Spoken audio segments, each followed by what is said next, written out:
it seems to be now that the state is, well, certain individuals, also maybe the younger generation, now looks to the state as, like you said, the protector, the parent, the Santa Claus. Oh, how are they going to help me through this time? How are they going to protect me to this time? Do I need their permission to get me through this time?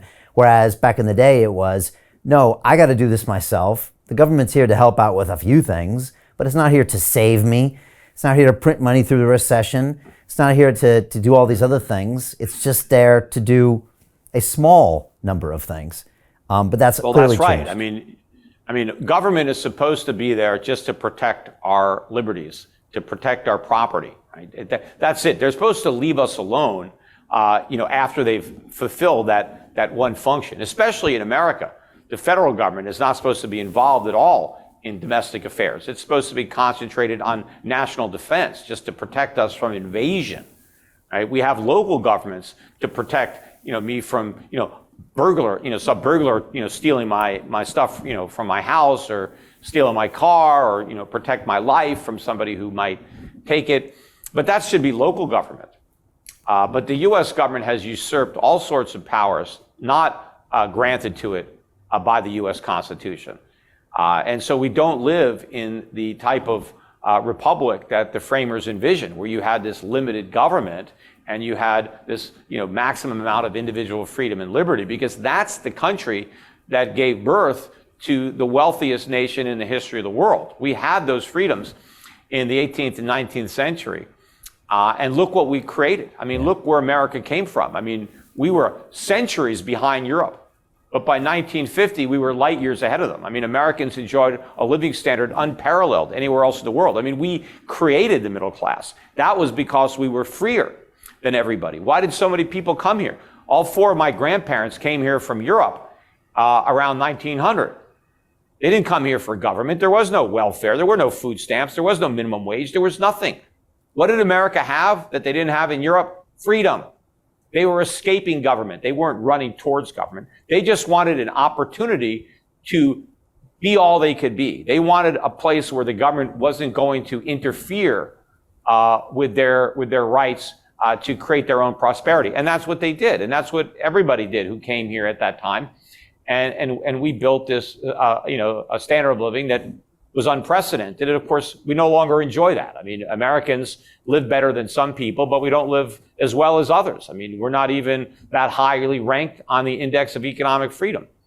And there are people in other countries that have higher standards of living than Americans, that have higher real incomes. I mean, we were so far ahead of everybody, even before the Second World War, but certainly by the end of it.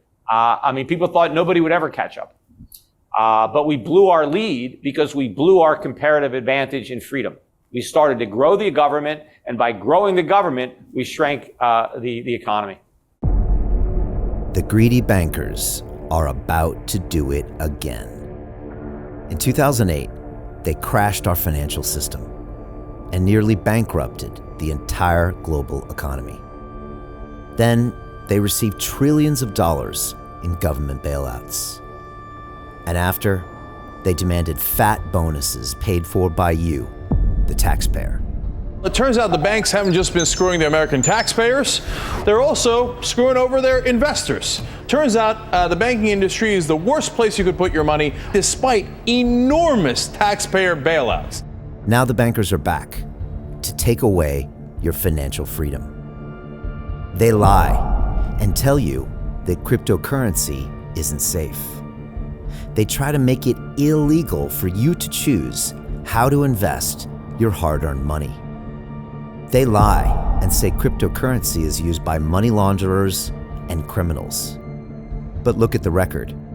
It's the banks themselves that launder hundreds of billions of dollars every year to the biggest criminal operations in the world. Leaked documents have revealed how some UK banks have helped criminals, money launderers and Russians under sanctions. American authorities discovered that the Sinaloa cartel moved $881 million through HSBC accounts as bank officials turned a blind eye to the illegality. The bankers lie and say cryptocurrency is not a real investment. Meanwhile, the smartest CEOs in the world are buying billions and billions of it. The truth is, that banks lie about cryptocurrency because it makes them scared. The banks take $9 trillion per year of your hard-earned money, and they are worried that they will finally be exposed. They're scared because crypto means they can no longer control your money, which means they can no longer control you. They are scared because you might actually understand your money and intelligently decide what to do with it. Now is the time for us to come together, fight back, and take control. It's time to educate ourselves, our families, and our communities. Because financial education means financial freedom.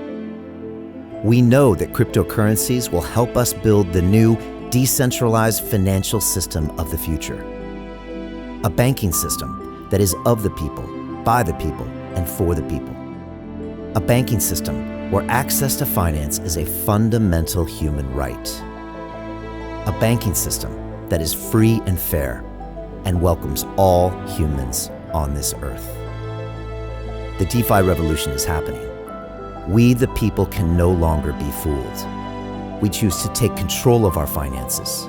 We choose to take control of our freedom. We choose to take control of our future. Join us, and let's take back our financial freedom forever.